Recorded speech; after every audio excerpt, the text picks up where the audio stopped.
For season 4, there's some stories that we wanted to tell that would push the envelope on the show altogether. We wanted to start taking things as more event-style storytelling. In the past, we were pretty much just going through story, but this time we really wanted to make it where you had to watch every episode. And we wanted to really please the fans and make our inner geeks happy. And I think we did that this season. For season 4, we wanted to make every story sort of count, and every story sort of have a hook to it that you could describe in one line. You know, we have the zombie episode, we have the alien invasion episode, and we just wanted every episode to be big and episodes that people could be excited about. The shows are getting better and better. I think the writing has always been great, but it's getting just even more interesting with the interpersonal dynamic between the characters as well as the villains. The storylines were terrific, and I think they did play out, and when you see the episodes, you see how the series evolved, and I think it is the best season yet. The driving force between season 4, I would say, was obviously bringing Batman into a larger family with the addition of Robin. Ugh, a Robin? Like the bird? You know, kids my age get beat up for nicknames like that.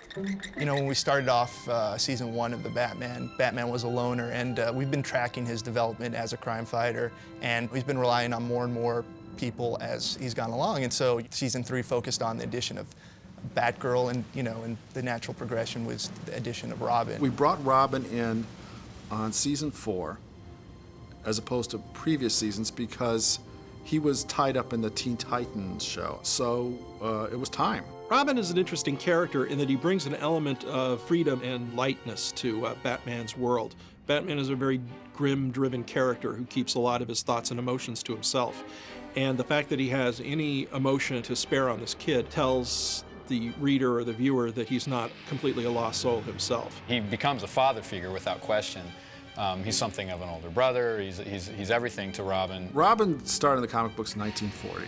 He was Dick Grayson, and later on down the line there were 2 other Robins. Dick grew up to become Nightwing, and there was Jason Todd, who didn't last too long, and then there was Tim Drake, who is the Robin today. But we went back to the original Dick Grayson story of his parents dying in a circus shakedown situation. We always intended to use Dick Grayson as our Robin, since this is the formative years of Batman and beginning of his family. And we were just really excited to sort of get into that story, because Robin is really, deeply connected with Batman in a way that Batgirl never really is. Even though she's a good partner for Batman, she doesn't have that same, family tragedy element that connects Batman with Robin.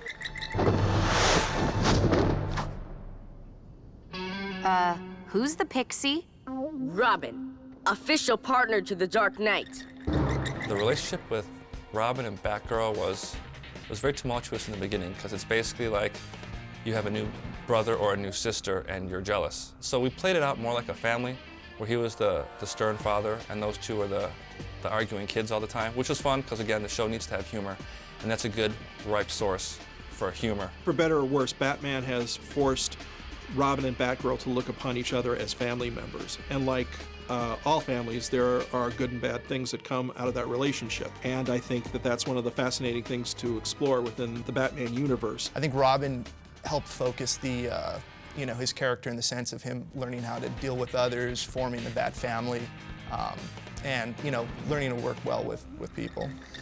I'm not one of those Arkham loners you're used to, Batman. I have a vast organization to deal with you. Memo to Black Mask. You're not the only one with an organization.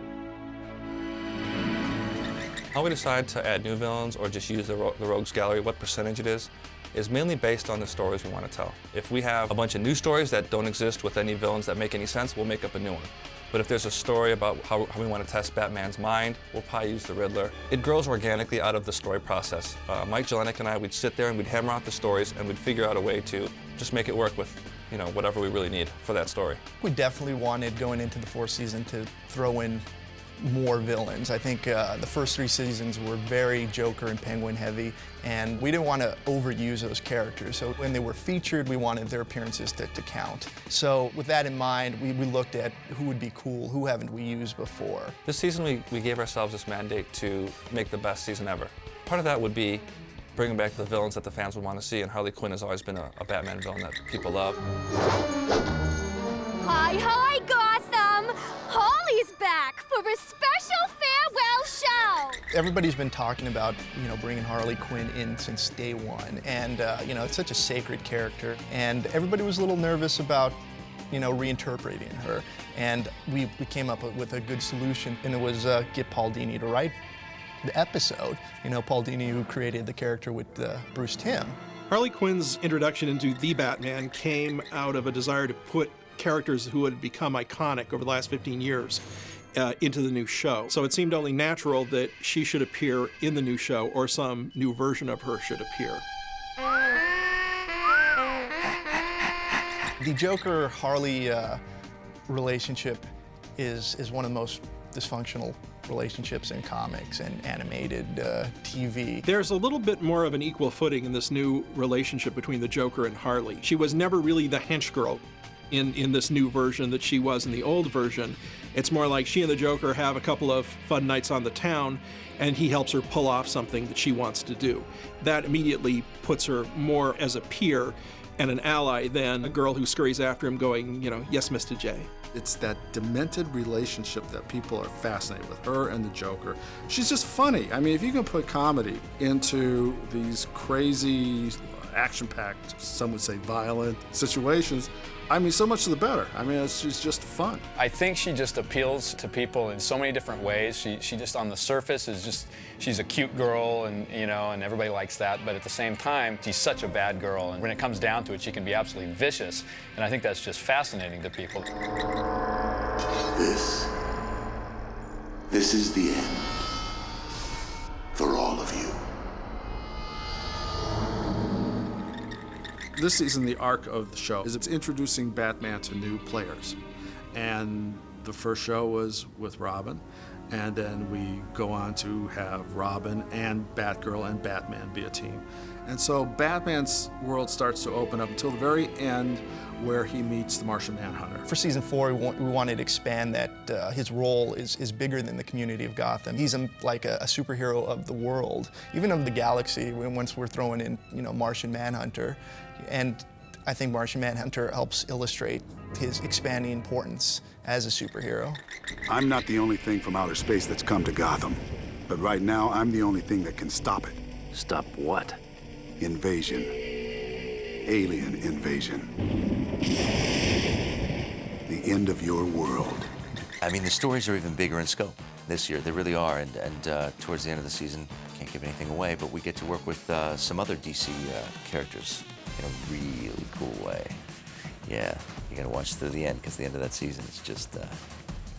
As I read the scripts for the season, I thought the writers were doing a great job of really busting loose on interesting stories and interesting characters and bringing in interesting villains, and just conceptually, I thought their ideas were so good. I think our whole crew is super excited about the season. I think it's the best season we've ever put out, and we're super proud of it. We just love it. Seasons 1 through 3 were great seasons. Season 4 really built upon those 3 seasons, built upon that foundation, and elevated the show to another level. It's one of the favorite seasons of any show that I've ever worked on.